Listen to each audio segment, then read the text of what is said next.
के साथ जो महाराष्ट्र से सामने आ रही है, जहां शिंदे बीजेपी सरकार के लिए आज काफी बड़ा दिन है। शिवसेना के 16 विधायकों की अयोग्यता पर फैसला आज सुप्रीम कोर्ट आज सुना सकता है फैसला। सीएम शिंदे समेत 16 विधायकों पर आएगा फैसला। अयोग्य घोषित करने पर आएगा सुप्रीम कोर्ट का फैसला। ये बड़ी और अहम जानकारी आपको दे रहे हैं।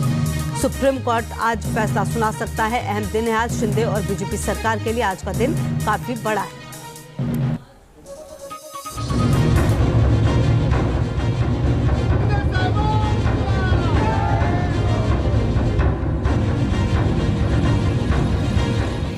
महाराष्ट्र में सियासी उफान,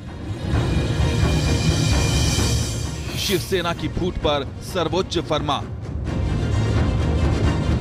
दांव पर सीएम शिंदे की सरकार। सुप्रीम कोर्ट का फैसला आने से पहले महाराष्ट्र में सियासी अटकलों का बाजार गर्म है। मूल शिवसेना से बागी होकर सरकार बनाने वाले एकनाथ शिंदे का मुख्यमंत्री पद दांव पर है। उनके साथ 16 विधायकों की विधायकी दांव पर है और सबकी निगाहें टिकी हुई हैं सुप्रीम कोर्ट के फैसले की तरफ। पिछले साल 20 जून 2022 में एकनाथ शिंदे और उनके गुट के विधायकों ने शिवसेना से बगावत की थी, जिससे उद्धव ठाकरे के नेतृत्व वाली एमवीए सरकार गिर गई। इस बीच 25 जून को विधानसभा के डिप्टी स्पीकर ने शिंदे समेत 16 विधायकों को सदस्यता खारिज करने का नोटिस भेजा। इस नोटिस के खिलाफ शिंदे गुट ने 26 जून को सुप्रीम कोर्ट में गुहार लगाई थी। इस बीच तमाम सियासी उठापटक के बीच ये केस सुप्रीम कोर्ट में चलता रहा, जिस पर आज फैसला आना है। शिंदे गुट को यकीन है कि फैसला उनके पक्ष में ही आएगा। उसके ऊपर हमारी कोई कमेंट्स नहीं रहेंगे, लेकिन हमारे को ऐसा लगता है कि वहाँ न्याय हमको मिलेगा। दूरगामी जो परिणाम होने वाला है, तो सिर्फ महाराष्ट्र में नहीं, तो देश भर में जितने भी राज्य है वो सब राज्य के लिए एक मिसाल बनेगा।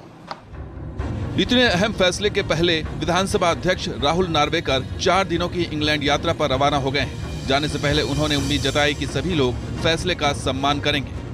कि इस निलंबन के विषय में जो याचिका सर्वोच्च न्यायालय में दाखिल की गई थी, उसके ऊपर सुनवाई पूरी हो चुकी थी और इसका जो ऑर्डर है वो अपेक्षित था और मैं समझता हूँ ये ऑर्डर जल्दी अपेक्षित है और जो ऑर्डर कोर्ट देगी उसका पूरा सम्मान देश के सभी नागरिक करेंगे।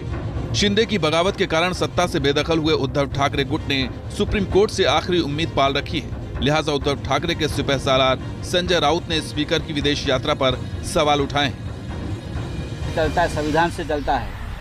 हम देखने जा रहे हैं कानून और संविधान क्या करने जा रहा है। इस देश में व्यभिचार, पॉलिटिकल व्यभिचार, अगर आप समर्थन देंगे उसको, तो ये देश की हालत बहुत गंभीर हो जाएगी। आप कैसे बोल सकते हो, विधानसभा अध्यक्ष हो ना, मेरे पास से आएगा मैं देख लूंगा, ये कौन सी दादागिरी है। उसका मतलब है आप सब लोग सर्वोच्च न्यायालय के निर्णय पर प्रभाव डालने जा रहे हैं। आपके कानून मंत्री देश के आपसे 3 घंटे बंद कमरे में मिलते हैं, लोगों के मन में आशंका है उस बारे में। जाहिर है सत्ता पक्ष हो या फिर महाविकास अघाड़ी के शिवसेना, कांग्रेस और एनसीपी सभी इस फैसले का बेसब्री से इंतजार कर रहे हैं। ऐसे में महाराष्ट्र की मौजूदा सियासी स्थिति को समझना भी जरूरी है। महाराष्ट्र विधानसभा में बहुमत के लिए 145 विधायकों की जरूरत है, जबकि इस समय बीजेपी, शिवसेना, शिंदे गुट के पास कुल 165 विधायक हैं। महाराष्ट्र विधानसभा में बीजेपी के 109 विधायक हैं। 6 निर्दलीय विधायक भी बीजेपी के साथ हैं, जिससे बीजेपी का आंकड़ा 115 विधायक का हो गया है। वहीं मुख्यमंत्री एकनाथ शिंदे के पास 50 विधायक हैं, जिनमें 40 उनके और 10 निर्दलीय हैं। इन आंकड़ों से जाहिर है कि महाराष्ट्र में सबसे ज्यादा फायदे में बीजेपी ही है, लेकिन सुप्रीम कोर्ट के फैसले का सियासत में दूरगामी प्रभाव होना तय है। Team news nation.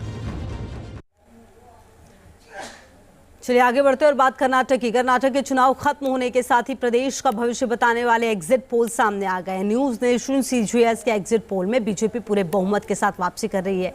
बीजेपी की इस बंपर वापसी क्या इशारा कर रही है, इस रिपोर्ट में समझिए। कर्नाटक विधानसभा चुनाव में बीजेपी एक बार फिर बहुमत हासिल कर सकती है। न्यूज नेशन और दिल्ली यूनिवर्सिटी के सेंटर फॉर ग्लोबल स्टडीज के एग्जिट पोल के मुताबिक कर्नाटक में बीजेपी को स्पष्ट बहुमत मिल सकता है। कांग्रेस से कड़ी टक्कर के बावजूद बीजेपी एग्जिट पोल में मैजिक आंकड़े को पार करती नजर आ रही है।